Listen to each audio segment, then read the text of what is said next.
Robert accident is definitely one of the thing that I question myself about doing IndyCar, and especially ovals, and Robert accident was one of the reasons that I initially didn't want to do ovals. So Robert Wickens is a Canadian driver, very, very talented, that I've got to the chance to meet every weekend in IndyCar. He's coming to be not a driver coach, but he helps McLaren Arrow in IndyCar to perform. So he does all the track work. He's probably one of the most talented driver that I've had to meet.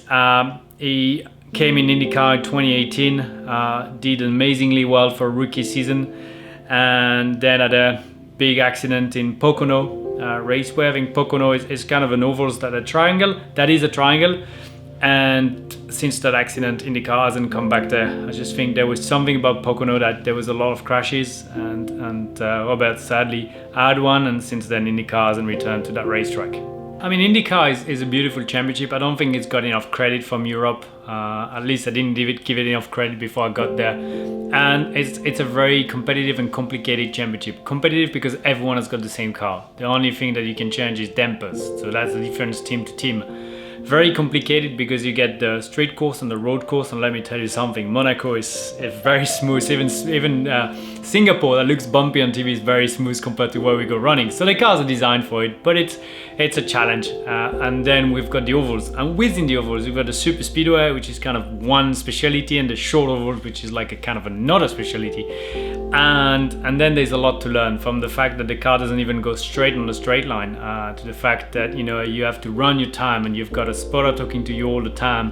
Could be different lines. The races can be 350 laps long on the short ovals, so the track is going to change so much during the race, that there's a lot going on, and I think in that aspect it's complicated. On top of that, I've been doing Formula 1 for 10 years, and definitively on the neck muscle, Formula 1 is a very high challenge.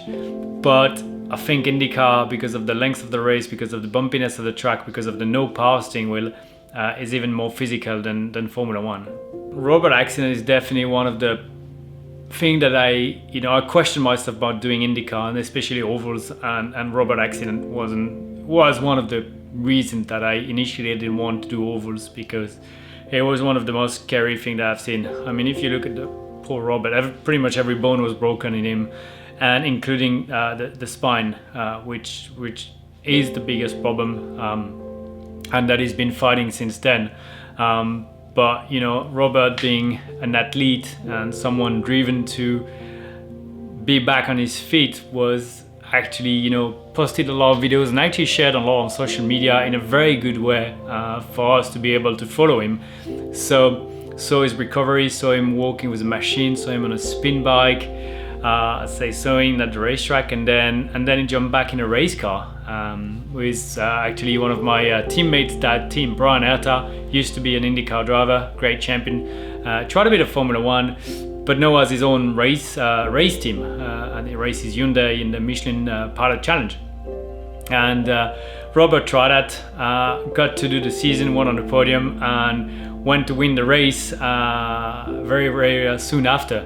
And let me tell you something, in all IndyCar paddock, and everyone that I was next to at that moment, everyone was happy. There was just no question. It was like, after what Robert went through, it was amazing just to see him win a race. And I believe he also became a dad. So for him to go through a crash where, I mean, no bones were not hands, hip, legs, arms, everything was broken, and spine, which is the big one.